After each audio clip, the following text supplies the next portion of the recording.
आऊज़ बिल्लाहि मिनश शैतानिर रजीम बिस्मिल्लाहिर्रहमानिर्रहीम। अस्सलामु अलैकुम डियर स्टूडेंट्स। आज की इस इम्पोर्टेंट वीडियो में मैं आपको CSS और PMS के पेपर में कौन कौन सी चीज़ों को देखा जाता है, यानी कौन कौन सी चीज़ चेक की जाती है, या CSS और PMS के इंग्लिश ऐसे का पेपर कैसे चेक किया जाता है, ये चीज़ें आपको इस वीडियो में दिखाऊंगा। अगर ये चीज़ें आप अच्छे तरीके से समझ लें तो आप लोग अप्लाई कर लें तो आप लोग ना सिर्फ पासिंग मार्क्स ले सकते हैं बल्कि आप लोग अच्छे नंबर भी CSS और PMS के पेपर में ले सकते हैं, और वो भी इंग्लिश ऐसे में।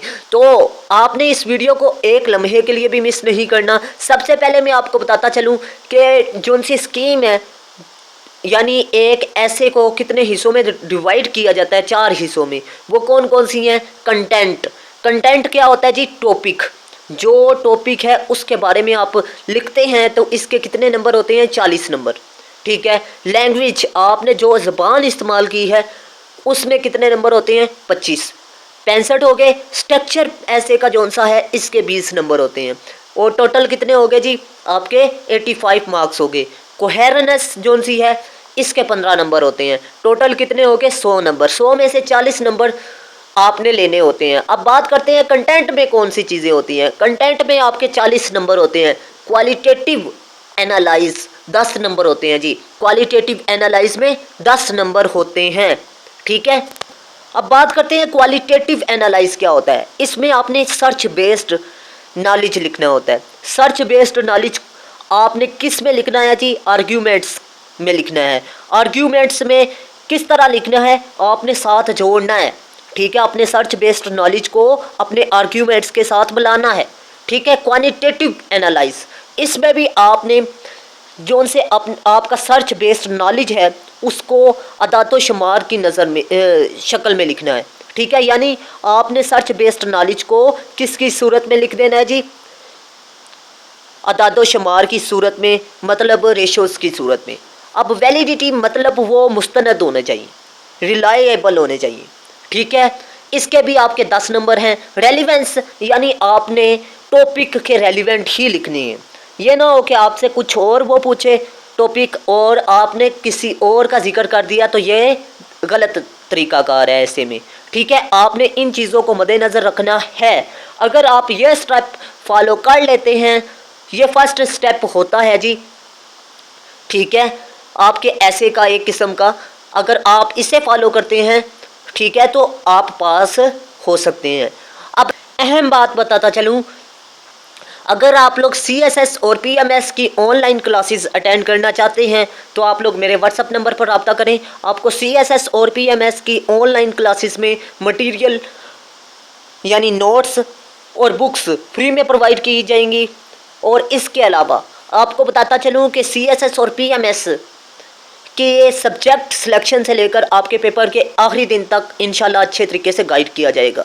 ऑनलाइन क्लासेस के अखराजात बहुत कम है सबसे बढ़कर। अब बात करते हैं लैंग्वेज। लैंग्वेज के 25 नंबर होते हैं। सेंटेंस स्ट्रक्चर के आपने सेंटेंस स्ट्रक्चर ठीक लिखा है, मतलब आपने सब्जेक्ट लगाया है, सब्जेक्ट के बाद वर्ब लगाया है और उसके बाद आपने ऑब्जेक्ट लगाया है।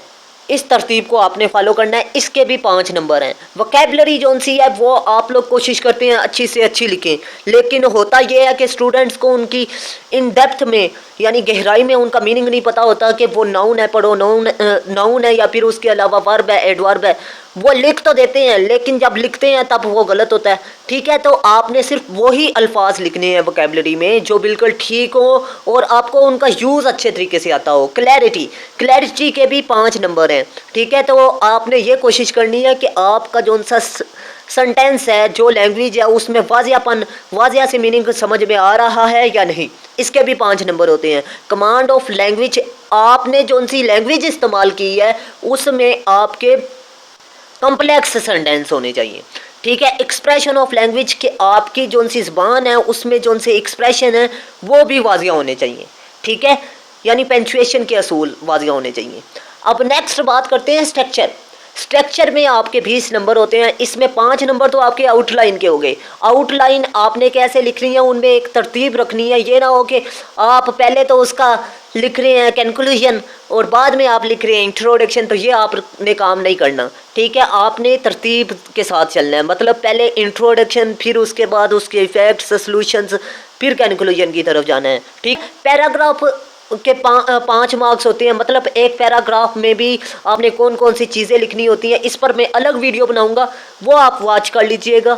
ठीक है, तो इसके भी 5 नंबर होते हैं। कंक्लूजन के भी आपके 5 नंबर होते हैं। कंक्लूजन आपने कैसे लिखना होता है, स्ट्रक्चर कैसे लिखना होता है एक पैराग्राफ का, ये भी मैं आपको मुकम्मल गाइड करूँगा। इसके भी आपके 5 नंबर होते हैं। अगर आप ये चीज़ें मद्देनज़र रखें ना कि आप की जो सी राइमिंग स्कीम यानी आपकी पे मुकम्मल जो सी मार्किंग स्कीम है, इसको मद्देनज़र रख के अपने ऐसे को लिखते हैं तो आपके अच्छे नंबर भी आ सकते हैं। ये हकीकत है, क्योंकि हमें पता ही नहीं होता कि हमने स्ट्रक्चर में क्या चीज़ें लिखनी है। ठीक है, और इसके अलावा दूसरी चीज़ों में, कंटेंट में क्या चीज़ें लिखनी होती हैं, तो इसीलिए स्टूडेंट्स फेल होते हैं। ठीक है, स्टूडेंट्स सीधा साधा ऐसे लिखाते हैं, बाद में उनको पता चलता है जी हमारी ऐसे में सप्ली है या फेल है, तो ये सिर्फ इस वजह से होता है। ठीक है, नेक्स्ट बात करते हैं जी कोहेरेंस। इसके भी 15 मार्क्स होते हैं जी। अब बात करते हैं जी कि लॉजिकल सीक्वेंस, आपने जो से आर्ग्यूमेंट्स दिए हैं, ठीक है, वो लॉजिकल होने चाहिए।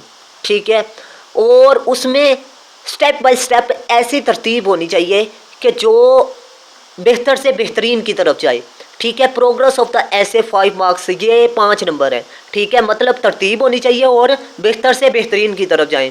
ठीक है, पैराग्राफ ट्रांसलेशंस, मतलब आपका पैराग्राफ दूसरे पैराग्राफ के साथ मिलता हो। ठीक है, नेक्स्ट बात करते हैं कोहेजन। ये क्या होती है, अब मैं चलूँ, ये एक हमआहंगी होती है, मतलब जोड़ती है मिला। ठीक है, जिससे हम मतन के अंदर ख्यालात के दरमियान ताल्लुक़ कायम करने के लिए एक अल्फाज को ग्रामेटिकली ढांचे का इस्तेमाल करते हैं, यानी ख्यालात को ग्रामेटिकली तरीके से इस्तेमाल करते हैं। और इसके अलावा जो उनसे सेंटेंस हमने इस्तेमाल किए हैं उनमें तरतीब फ्राहम करता है, और कायरीन जो पढ़ने वाला होता है उसको पैराग्राफ की वाज़िया जो उनकी समझ होती है वो फ्राहम करने में मदद देता है। मतलब इसका काम ये होता है जी कि ढांचे को ग्रामेटिकली तौर पर दुरुस्त बनाना और पढ़ने वाले को आसानी से समझने में मदद देता है। ठीक है, तो ये है जी आज की वीडियो। अगर वीडियो अच्छी लगी तो लाजमी लाइक कीजिएगा, दोस्तों के साथ लाजमी शेयर कीजिएगा, मुझे दुआओं में लाजमी याद रखिएगा। अगर आपने अभी तक चैनल को सब्सक्राइब नहीं किया तो लाजमी सब्सक्राइब कीजिएगा। अल्लाह हाफिज़। पाकिस्तान जिंदाबाद, पाकिस्तान पाइंदाबाद।